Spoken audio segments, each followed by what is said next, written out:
Now I'm going to show you how to connect your phone to the Vhedia GSX. So you want to hit search on the phone app here, hit search. This will bring up all the different options for available devices through Bluetooth.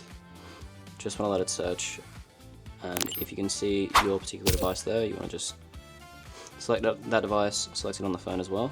This should then pair, hit pair.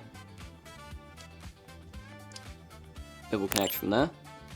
And then if you go out and into the Zlink app, it should now be booting up Android Auto.